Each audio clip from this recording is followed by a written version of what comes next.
السلام عليكم ورحمة الله وبركاته، وأهلا بيكم في فيديو جديد في القناة. أنا أحمد عباس وبعتذر عن الغياب الفترة الطويلة اللي فاتت، بس فعلا كانت لظروف خارجة عن إرادتي، لأن الطبيعي إن أنا كجي بي تريني بنتنقل من ديبارتمنت لديبارتمنت في التريننج بتاعنا. فأنا دلوقتي في الاي ان اي أو الاكسيدنت اند امرجنسي اللي هي الطوارئ، فطبعا الشغل والمواعيد وكل حاجة بتختلف.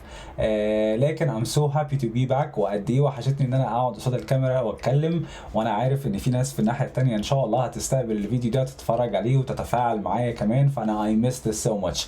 طيب انا في كام حاجه كده عايز اقولها بسرعه في الانترو اوف ذا فيديو قبل ما ندخل في الكونتنت بتاعه، وصراحه كذا حاجه فانا I wrote them down و I'm gonna go through them. اول حاجه ان لو انت بتجوين اس او بتتفرج على الفيديو ده على الفيسبوك، فشاوت اوت تو يو، ثانك يو فيري ماتش فور واتشنج. الفكره كلها ان انا I had a page لما كنت في مصر وكنت بتكلم فيها عن النيوتريشن والتغذيه العلاجيه، عشان this is what I used to do part time on a professional basis.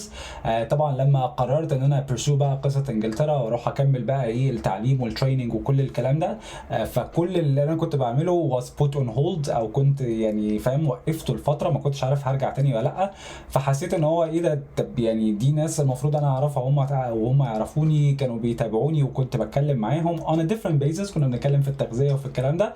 بس my life has changed now، وعشان كده الصفحه بنشاطاتها كلها هتتغير وهتبقى geared towards حته او بتتكلم عن اكتر حياتي في انجلترا والتريننج وكل الحاجات اللي انا بتكلم فيها على صفحه الفيسبوك، اللي هي ما بقالهاش كتير اصلا، حوالي 5-6 شهور تقريبا يعني.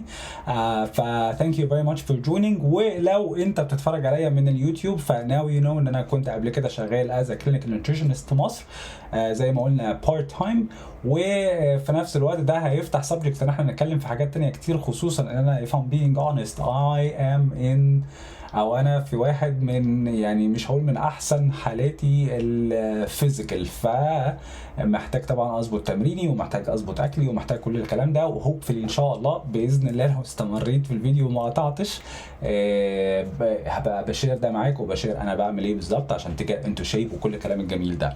فدي اول حاجه. طيب الفيديو ده الصراحه، لان دايما لما يعني سبحان الله دايما لما بتبطل حاجه وحاجه انت بتحب تعملها او عايز تعملها او عايز تتطور فيها، بيبقى في مشكله ان انت ترجع تاني، الموضوع ده بيبقى عايز زقه شويه.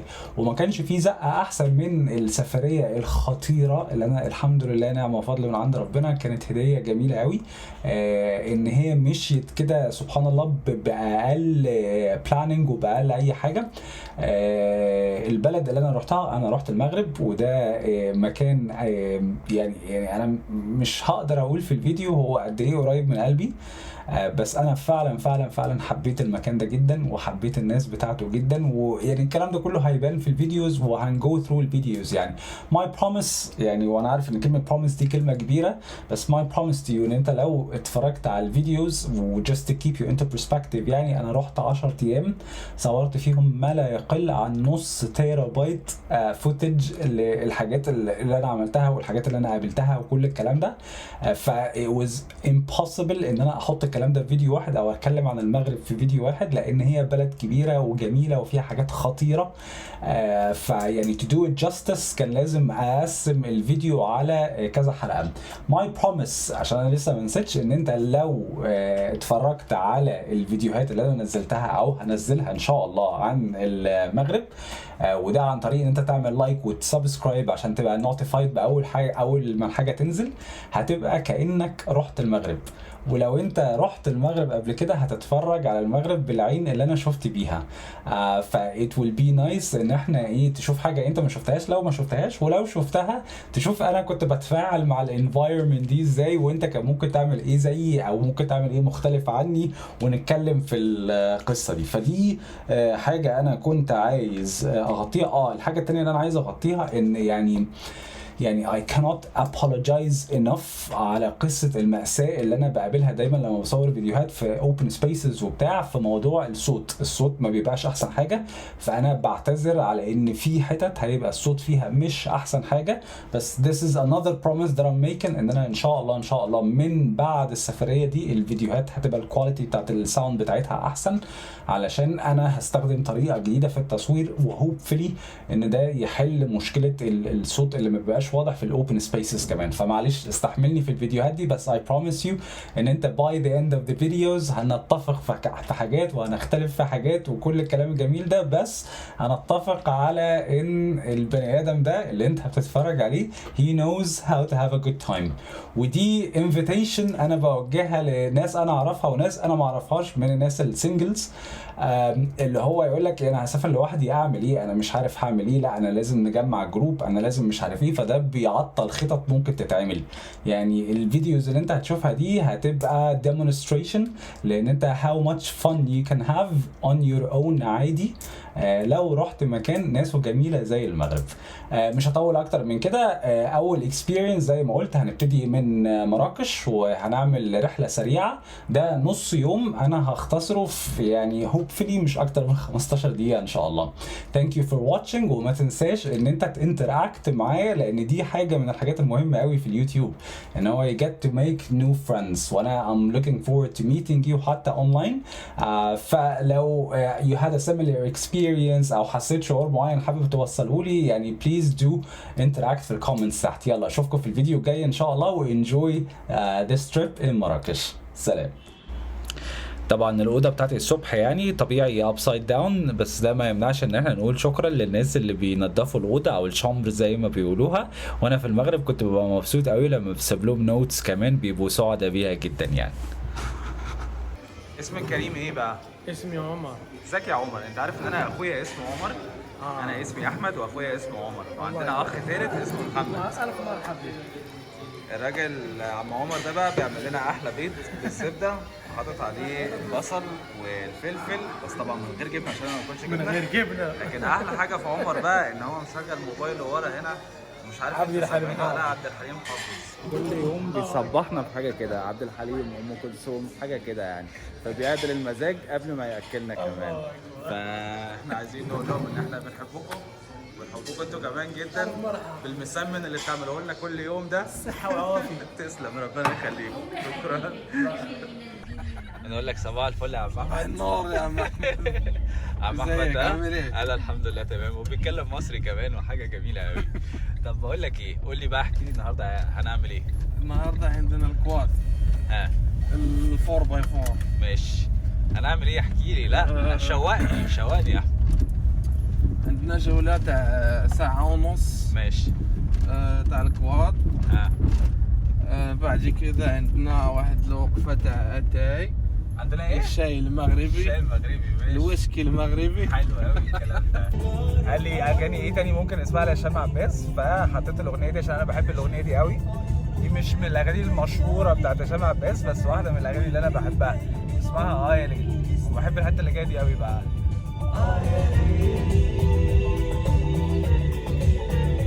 نور احمر دلوقتي. اوكي كده شغال. الله اكبر. احنا ممكن نلفها بعد كده عشان هي بتصور زي ما بقول لك 360، فاحنا هنبان. طيب استنى. يلا سير.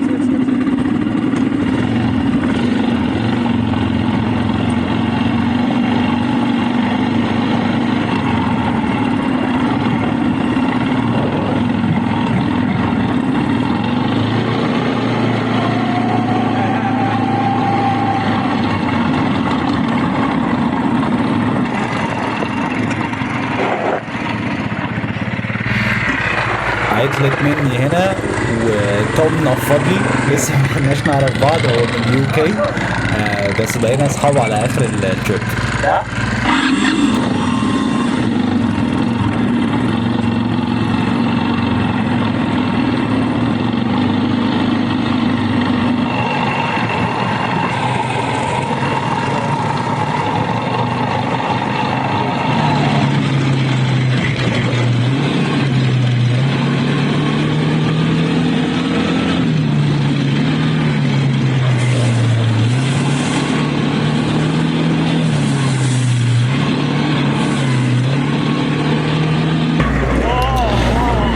طيب عادة جديدة بحاول اكتسبها واثبتها في كل حاجة باكسبيرينس حاجة جديدة فيها، ان انا اسيب ريفيوز على تريب ادفايزر او على اي بورتال انا حجزت الاكسبيرينس او الاكسكرجن من عليه.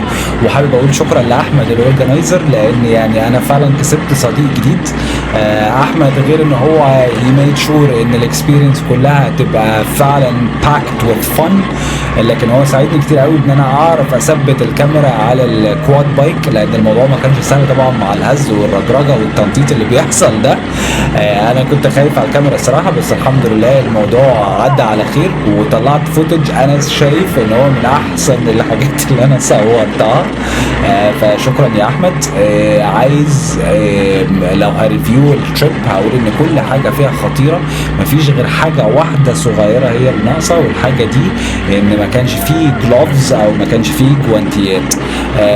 اي اندرستاند قصه ان هي ممكن عشان تبقى الهايجين والناس بتغير الجوانتيات وبتعرق في ايديها وكل الكلام ده، بس فيري نايس يعني، وفكره صغيره جدا ان انت ممكن تعملوا زي سكشن كده عندكم في المكان بيبيع الجلوفز دي.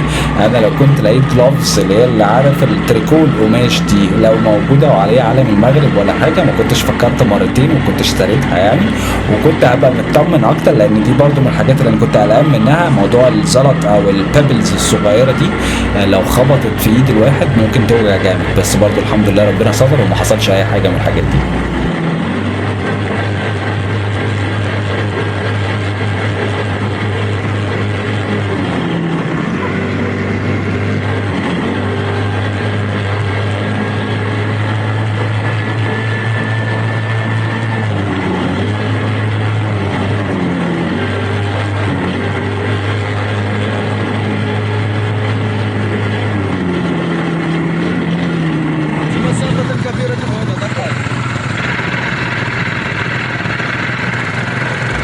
كده احنا تمام خلاص، اتعودنا على البايكس وكل حاجه، هندخل بقى في مرحله الهبل.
اقفل الكاميرا بس.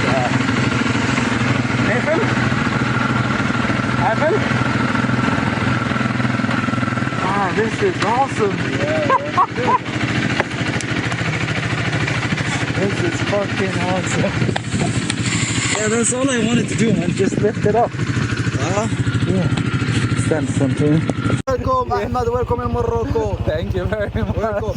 Thank you محسن. احنا وصلنا خلاص عشان نشرب الشاي وغسلنا وشنا وبتاع. بس انا عايز اوريكم احنا المكان اللي احنا جينا فيه ده فيه حاجات خطيرة جدا. honestly بمنتهى الأمانة it's exceeding my expectations. يعني I had so much fun on that bike and I let out so much of the energy بقى. يعني I hope ان انتوا لما تتفرجوا على الفيديو ما تقولوش البني ادم ده بني ادم مجنون، عشان I completely lost it on the on the bike وبعرضه وبتاع. it was so nice. anyways فخليني اوريكم احنا لقينا ايه هنا. How you doing Mr. Peacock? You okay? Come on. You know, from afar it actually looks like beer. تسلم ايديك حبيبي، كتر خيرك. Thank you. خطير دلوقتي.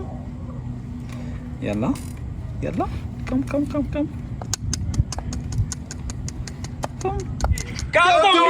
حبيبي. This is Tom. Say hi. Hello. He's from the UK. Yeah. He's from back home.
سواق المقطورة شاور لي، انا كنت مبسوط قوي.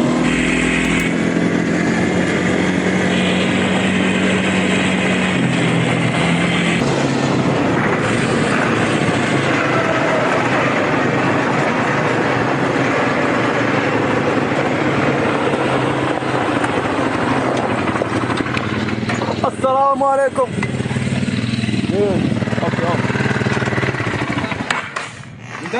أحسنتم. Thank you. Good. Thank you. Okay, come with me, please. It's working. I like it. It's working.